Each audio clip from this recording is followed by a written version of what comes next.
Buenos días. Good morning, everyone. Trustees, presidents, administrators, and students, welcome to the 2023 Community College National Legislative Summit.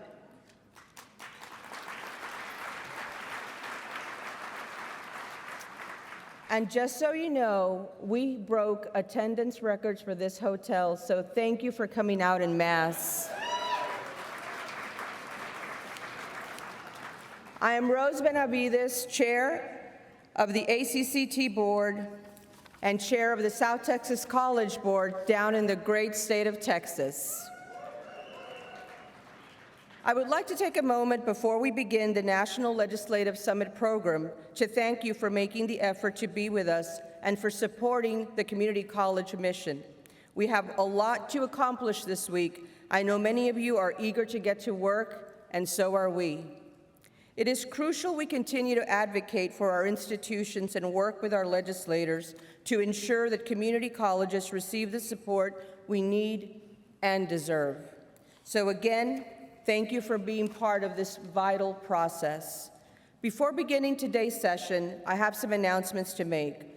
While I'm sure many of you have been to NLS before and are familiar with our mobile app, this year we have rolled out a new version.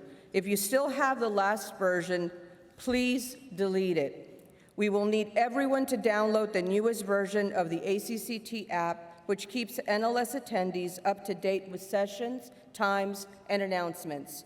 If you have not already downloaded the app to your phone or tablet, I encourage you to do so. You can download it for free from the Apple or Android store. Just search for Community College Trustees and look for our blue and white logo. If you need assistance with the app, find an ACCT staff member. Don't be shy and just ask for some help. I also want to make a scheduling note about our program tomorrow. Our general session will begin at 8 a.m. and our awards banquet will begin promptly at 7 p.m. due to the State of the Union speech from President Biden. Please be seated by 7 p.m. It is now my pleasure to welcome to the stage Ava Parker. She will be introducing this morning's speaker.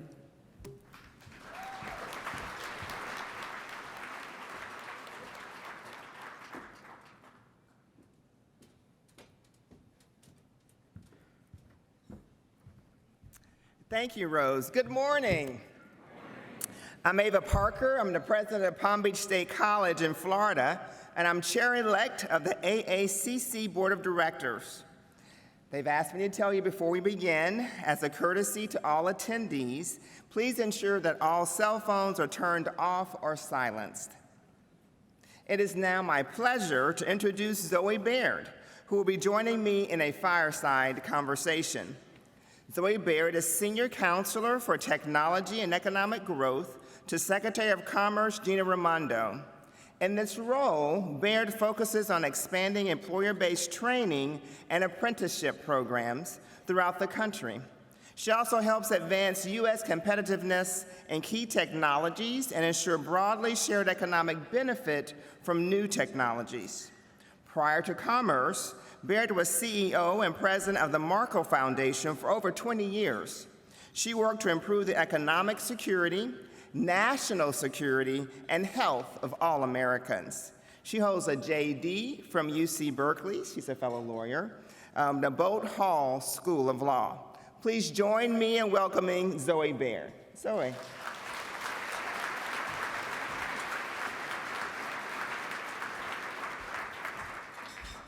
Thank you very much. Good morning and welcome to Washington. It's my great pleasure on behalf of the Department of Commerce and Secretary Raimondo to be with you. I have a very strong affection for community colleges. If there are representatives here of Shoreline Community College near Seattle, could you raise your hand or stand up? Okay, so that's where I started my college education.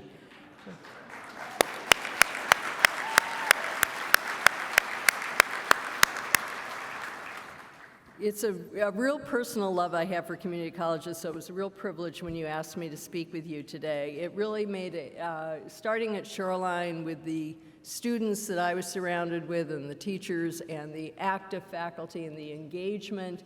My geology teacher took us up in the mountains to look at rocks. It was just a really thrilling, very hands-on kind of experience, and I know that you try to provide that every day, and you lead these very distinctive institutions. As community colleges, you also know that you have a best friend in the White House. The First Lady is deeply dedicated in her life's work to the community college objectives. As is Secretary Raimondo, who, when she was governor of Rhode Island, was a big advocate for community colleges. Are there Rhode Island community colleges here? No? Well, that's a big gap we'll have to fix next year. So we know that you prepare students of all ages for our workforce, and you help them get the skills and the knowledge that they need to succeed in today's rapidly changing job market. You offer affordable education to people from all walks of life and provide a pathway for folks to earn both degrees and certifications and to get hands-on experience. That is an important and unique role as educational institutions. You offer flexible schedules, which is particularly important to folks who are already working and need to continue making a living while they get their education, and it's also particularly important to women who are trying to come back into the workforce. You provide training programs to meet the specific needs of businesses, which helps employers find the talent they need to succeed. You have strong partnerships with local businesses, not just national businesses and large companies. You help small and medium-sized enterprises develop the workforce they need. You have strong partnerships with apprenticeship programs. Because of your work there, local employers are able to pay people while they're getting their training. And you're foundational to the success of our local communities. The work you do can't be overstated in its importance in the global competitiveness of this country and the rebuilding of our middle class. So we need you more than ever. You have all seen the disruption to employment that's come about during COVID and the disruption to people's view of their futures and opportunities. And many jobs have been impacted by technology during the couple of years that COVID was disrupting the workforce and businesses. And so we need community colleges to reskill and retrain millions of people around the country for jobs in these existing technologies and the emerging technologies that are going to be so important to our future. Emerging technologies like semiconductors, artificial intelligence, green technologies, biotechnologies, advanced manufacturing, and you will undoubtedly, as you talk to people around Washington, hear them talk about the investments that the federal government is making in these technologies, the critical importance of our competitiveness in these technologies, and the national security concerns that are driving these investments. And I think it's important for you to have that in mind, particularly as you walk around Capitol Hill, that there will be a lot of interest in your participation in these programs and your capacity to train the workforce that we'll need to meet the value of these investments and the objectives of the investments that Congress is making. The Biden administration, as I'm sure you know, very much recognizes the critical role that you play. The Commerce Department recently, in our Economic Development Administration, made a once-in-a-generation $500 million investment in the Good Jobs Challenge. And this is an investment in high-quality, locally led workforce systems to dramatically increase our engagement in good jobs. And community colleges have been big recipients of those grants and are central players in the workforce systems in the communities which receive these grants. These investments include things like facility upgrades and technology investments, as well as support for partnerships between colleges and businesses, because we understand that you have a foundation you need to build in order to provide this kind of training and development for a long time to come. And we need to scale up these efforts to build a more equitable and engaged economy and to give workers the opportunity to participate. You know, 100 years ago, we invented the high school when we moved from an agricultural to an industrial economy. And we're at a very similar inflection point where we're moving from an industrial economy to an economy that's driven by new technologies. And so we need to invent the system that is going to train the workers and enable the growth and competitiveness of our economy. And I would urge all of you to be thinking about the role of community colleges as the foundation for this kind of system. I know a lot of you are working on short-term programs like certificate programs. You're working on earn and learn programs where people are working at the same time they're getting training. These are enormously important foundations for the economy that we need ahead. So I look forward to talking with you today about your role in all of that, about the directions that we're taking at the Commerce Department to try to encourage America's competitiveness and broad-based inclusion and benefit in the sectors that we're investing in so that we really can rebuild the middle class and rebuild the vitality of every community in America. So thank you, and I look forward to your questions and the conversation.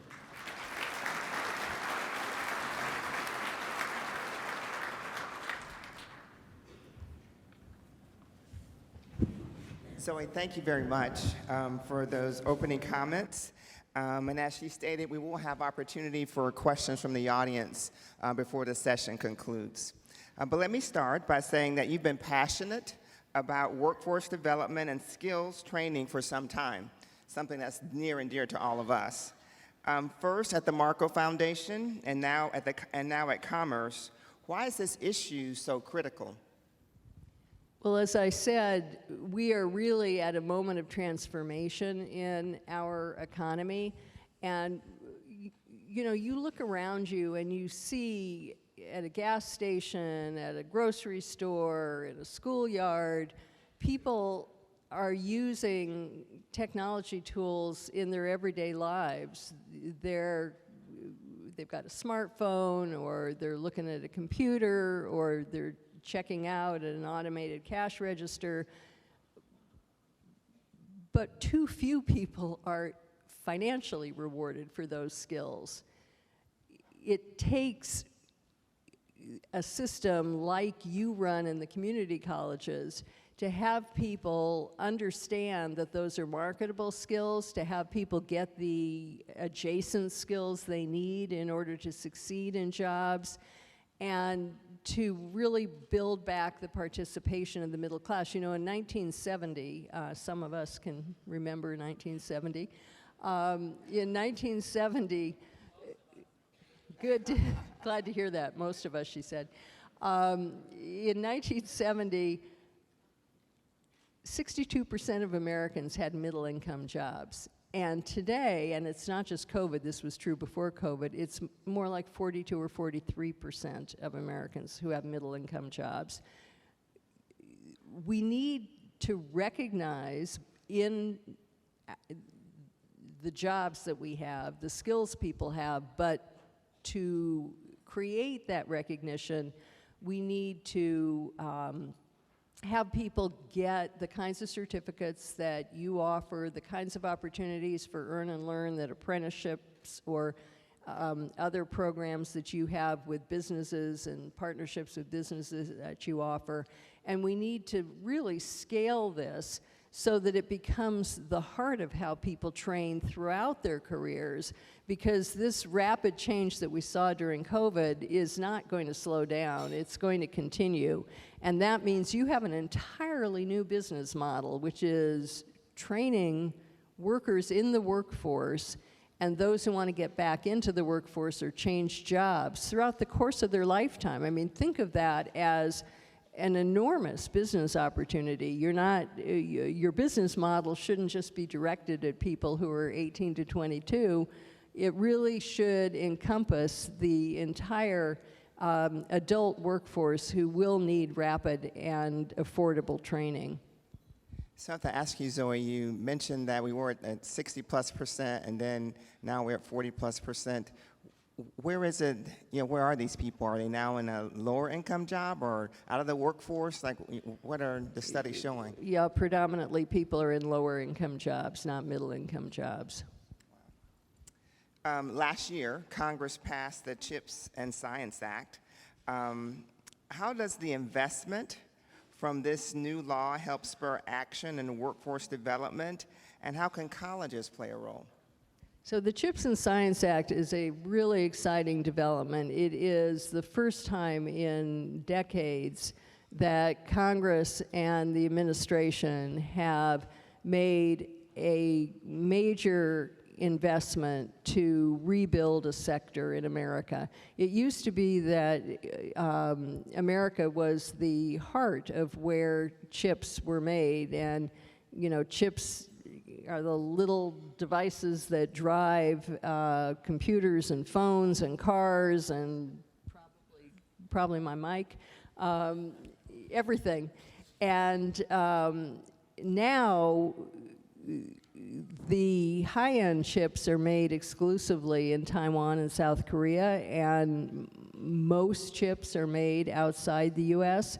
We only have about 10% of the manufacturing capacity. And this is really a national security concern as well as an economic concern. We saw the supply chain disruptions during COVID, but there are other reasons why we might lose access to the chip manufacturers in other countries. So as a nation, we're really rebuilding the semiconductor industry in the U.S., and it's a huge investment. At the Commerce Department alone, we have $52 billion to invest in communities to collaborate with the semiconductor companies to provide incentives for them to rebuild manufacturing plants in the U.S. and to create partnerships with communities to train the people that are going to be needed to both build those manufacturing plants and to work in those fabs. And the construction itself, like the construction for broadband, which we also are running out of the Commerce Department and have a similar pool of investment from Congress, that construction itself will require new skills. So a lot of you have mechanical engineering, you train electricians, you train plumbers and pipe fitters, you train people to work as auto mechanics who also could be useful in construction. There are going to be a lot of construction jobs in communities for a long time to come. So it's critically important that we engage community colleges in developing the workforce needed in these key investments as well as other technologies. I want to thank you for the recognition of the fact that it is the college, a public college system, that community colleges really are the place to train for those types of jobs. I feel like we have the infrastructure, we have the people, the training with the faculty that we have on staff, so I really appreciate the recognition that it's the community college system where we should place much of the opportunity to really expand in this area. So colleges, community colleges, we're all excited to hear about the announcement of the Good Jobs Initiative. Can you give us an update on the progress? I'd be happy to, and let me just comment on the construction jobs in particular. One of the things I find interesting is to see the partnerships community colleges are forging with labor unions who have long had apprenticeship programs. And those partnerships, I think, are really important. as well, because they have a lot of the training capacity, curricula, that kind of thing. So that's a very encouraging thing to see as well, and it shows the kind of innovation that community colleges are prepared to make to help train for those jobs. Good jobs. It is really exciting to see the progress that people are making in their communities. We just had a convening of Good Jobs recipients, and some of your community colleges were undoubtedly represented there. There's a lot of energy, a lot of sharing of best practices, and the collaborations that are going on with a heavy role for community colleges and so many of them are really changing how we think about what sectoral partnerships mean, and we're going to apply that learning that you're so much a part of to the investments we make in these other fields. Now, you talk about partnerships with union. I can tell you that on my campus, what happens is that the building contractors actually come on campus, use my labs to develop those apprenticeship programs. So it really is a partnership between us and the entities within our community. So know that we are working together to give the kind of results that you're hoping to achieve from these investments. That's fabulous. And community colleges also, I know, have been providing high schools with the opportunity to use their labs so that we can begin to have kids in high school get that kind of hands-on experience too, and that's also great to see. Yeah, that's important because when you think about stackable credentials and the things that high school students learn, we feel we can build upon that when they come to colleges like ours so that they're a little more mature when they're actually going out into the world of work and have the balance of what they learn from high school as well as what they'll get from us. And then on top of that, the apprenticeship programs with the actual practitioners within the community. So it's working, and we just have a small example of that. I'm going back to the script now, I'm sorry. So. You're working closely with the U.S.-EU Trade and Technology Council on the Talent for Growth Task Force. Can you tell us about the task force? What lessons can we learn from Europe about how they train, and what lessons can we learn from Europe about how they train their workforce? The president felt at the beginning of the administration that the arena of technology was a very important one for collaboration with our allies, to build cooperation rather than competition.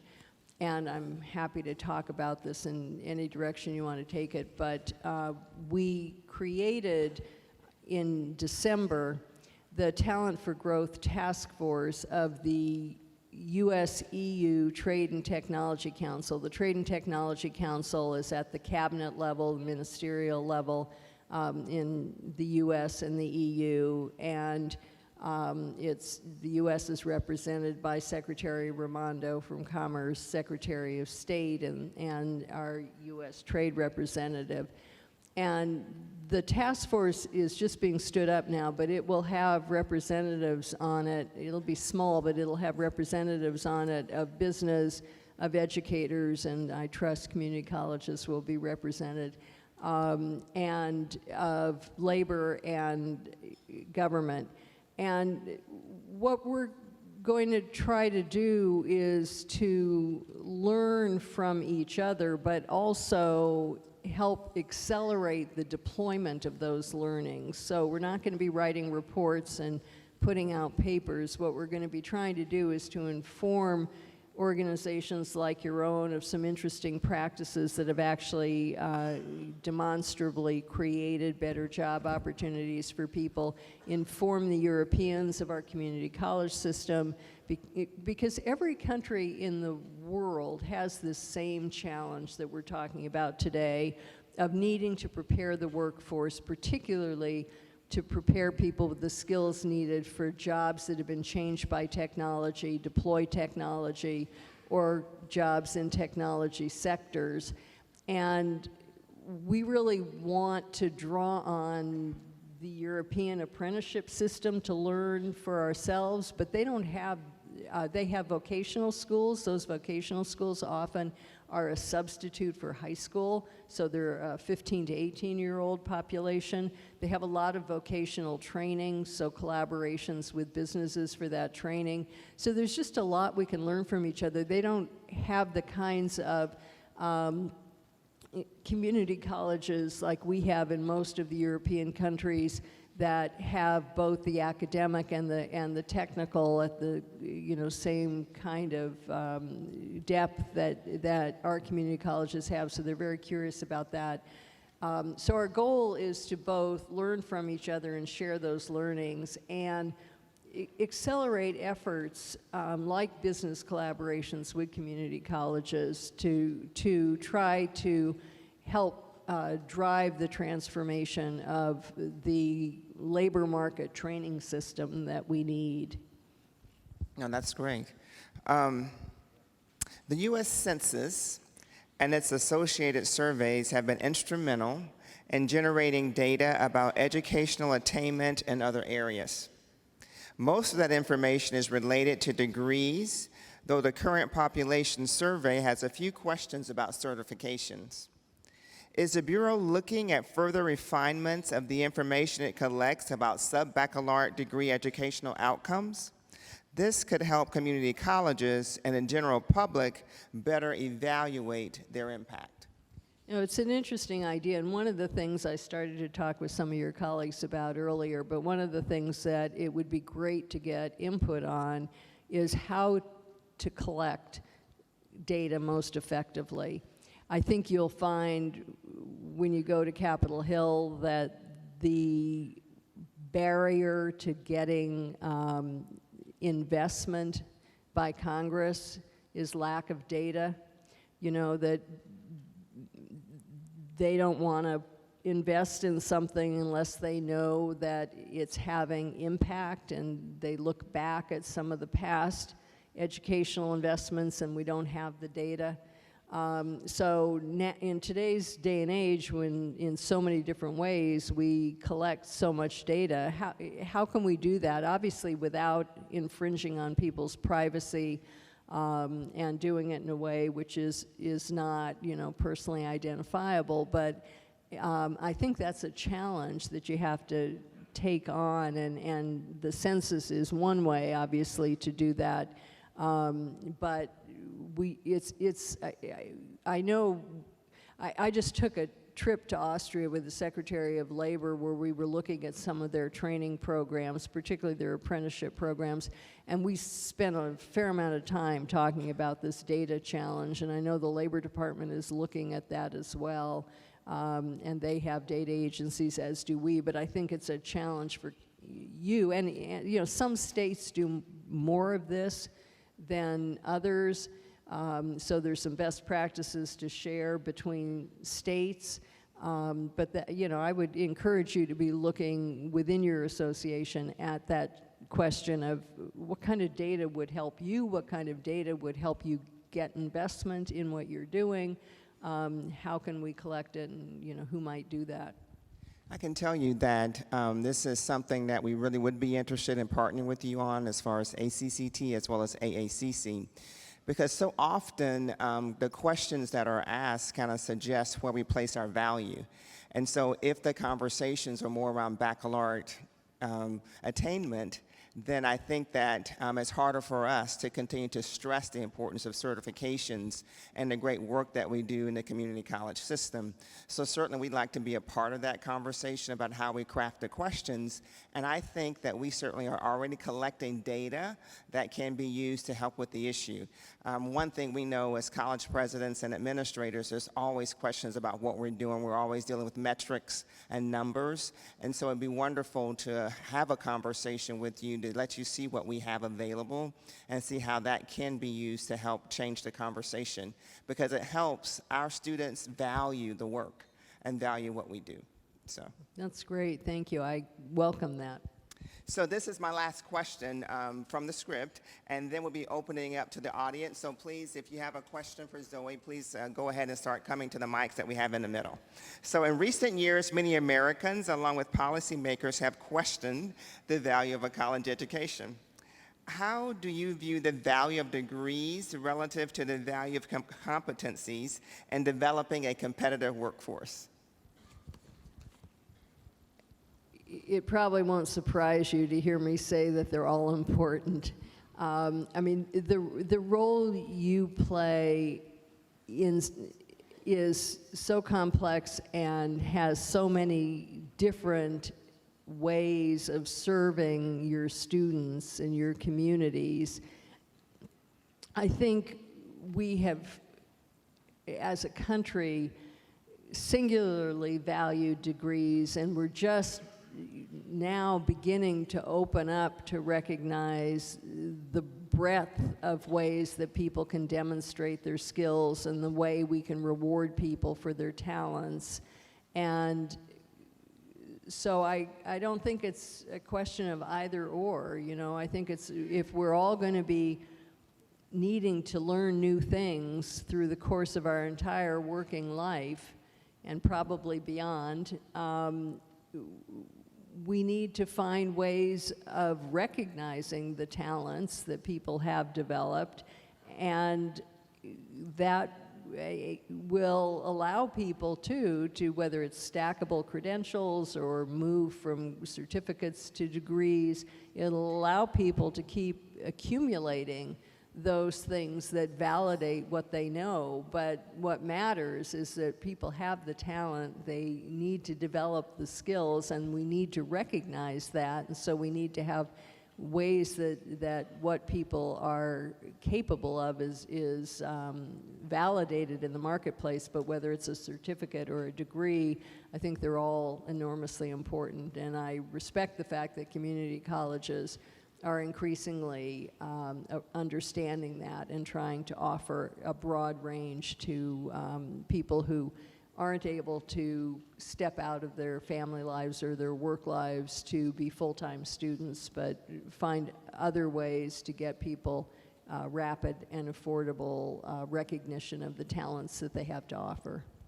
You know, what's interesting, Zoe, is that I've been in conversations with business leaders in Florida, you know, when we talk about, you know, what types of credentials do you want, what's important to you. And so often they still, while they want people who can do the job, they still kind of get caught up on the degree. And I think that the more conversations that we can have around this area, the more that we can remind employers that, you know, it's the skills that really matter. And also, we do teach soft skills at community colleges too, so that our students know how to work in groups and talk. I think that it's really the employers who have to almost be reminded of the value of the great work that we do. I mean, we do it through our partnerships, but I think a national conversation always helps. Not that you asked me all that, but at this time. No, look, if you didn't use the mic for the things you care about, it would be a waste of time. I think that's all enormously important, and something I'm very committed to is really trying to create ways to scale and sustain those kinds of business partnerships, because I know that too often businesses will invest for 2 years in a community college program. You'll create the curriculum, you'll make sure you got the faculty member, you'll recruit the students, and then they disappear after 2 years, and you need predictability too. So I think part of what we're trying to do, and you should be able to do this through the Good Jobs investments and other investments, part of what we're trying to do is to help you create the business models that create sustainable training and ultimately the system of lifelong education. So now we're opening up to the audience. If you have any questions, I don't know if they're going to turn the lights up or how we're going to address this.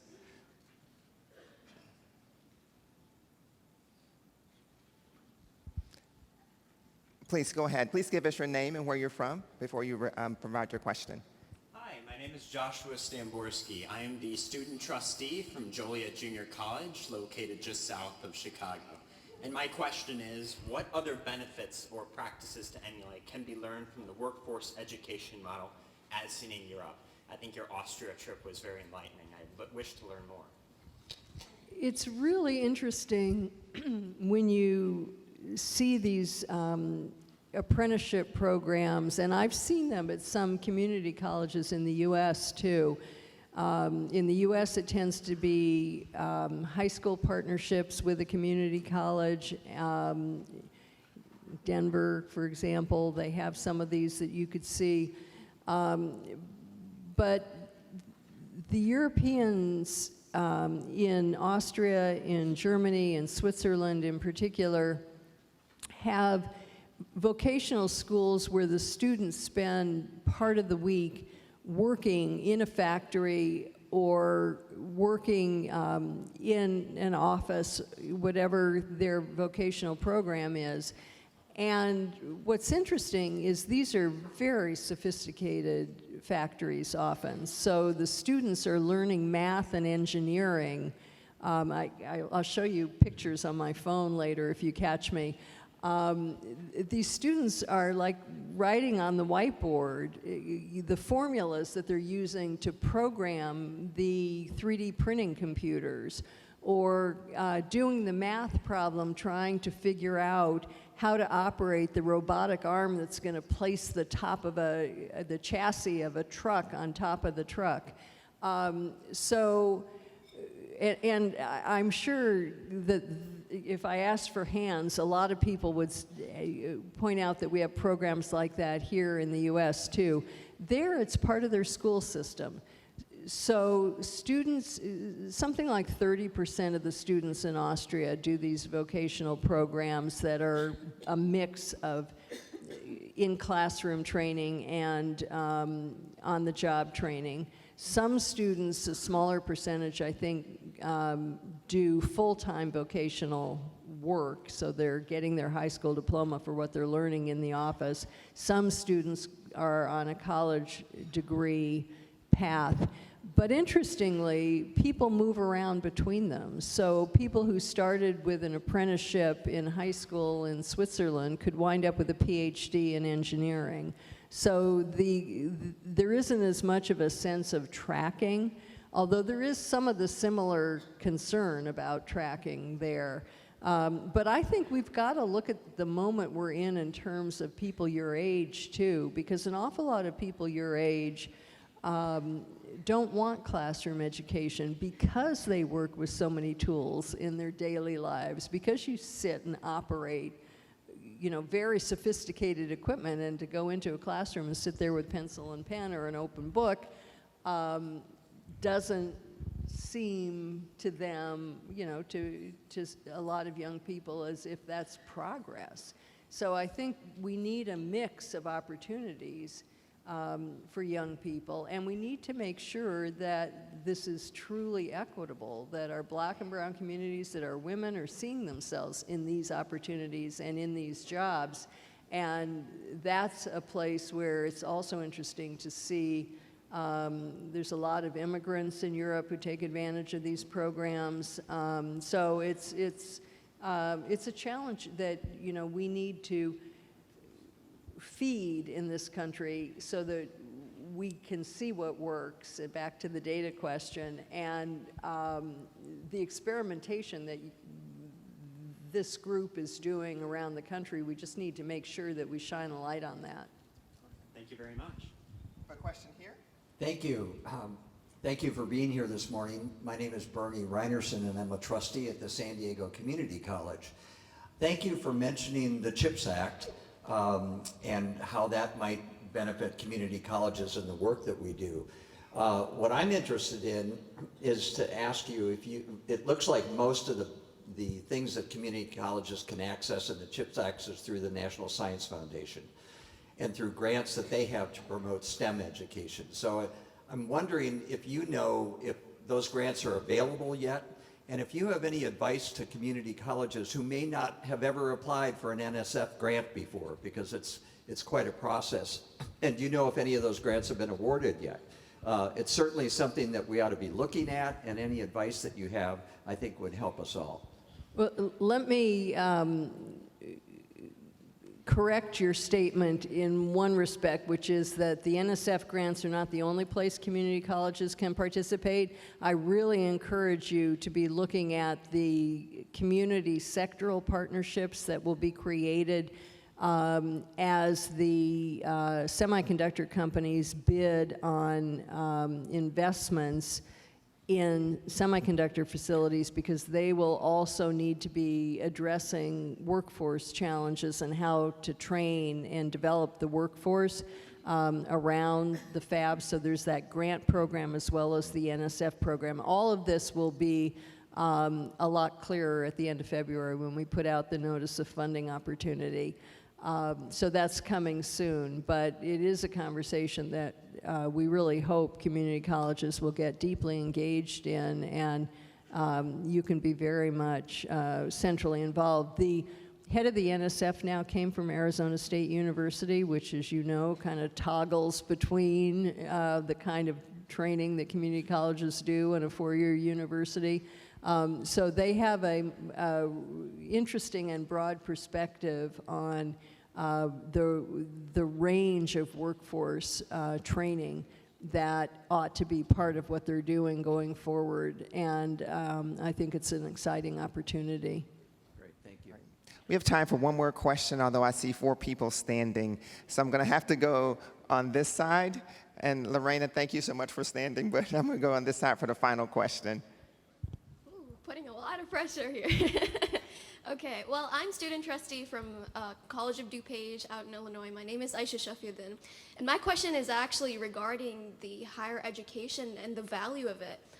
Thank you for your insight. I'm just curious, how do I communicate to my fellow student peers that a value of a degree is still high? You should still go, because we're in a place in community colleges where this is a stepping stone for students, right, to go and pursue their degree. So how do we communicate to students that it's still valuable? Just before you turn it to me, just talk a little bit more about what you're hearing from students and what skepticism there. I think it'd be interesting to all of us. I think the main concern I've heard from students is that the experience that they're getting from classes is not matching the work that when they go into it. So their jobs are actually teaching them more than their campuses. So what I'm wondering is there something we can do about the classes, but then on top of that, build it in a way that matches the industry? Now, not every specific industry has this issue, but what students are doing is that they're going to opposite, institutions, or not institutions, but private organizations to get short-term certifications. So that's really the concern that I'm seeing. I think that community colleges are in an interesting position to do just what you're talking about, because they can, if really being candid and explicit about it, they can help students develop the foundational skills that will see them through a lot of change that's coming in the future. So skills in reasoning, skills in analytics, and the kinds of things that will enable students to themselves figure out new things in the future. Because everything we do, I mean, it sounds like the students you're talking about are just seeing a lot of change, both in the marketplace and in what they need to know and in what they're capable of. I think the thing we really underestimate is the talent people develop when they're playing Rubik's Cube on an app. I mean, it's really extraordinary, the talent people are developing on their own and using technology tools, but also the things they do with them. You play a war game, you are developing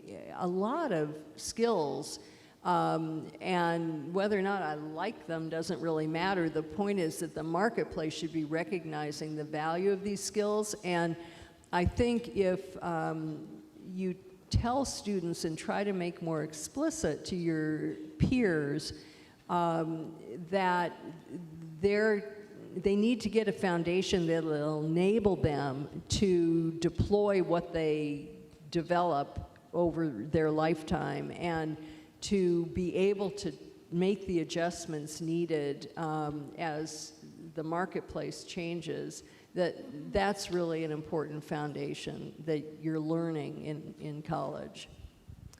So thank you very much for the questions and for your response, Zoe. So please join me in giving Zoe a big round of applause.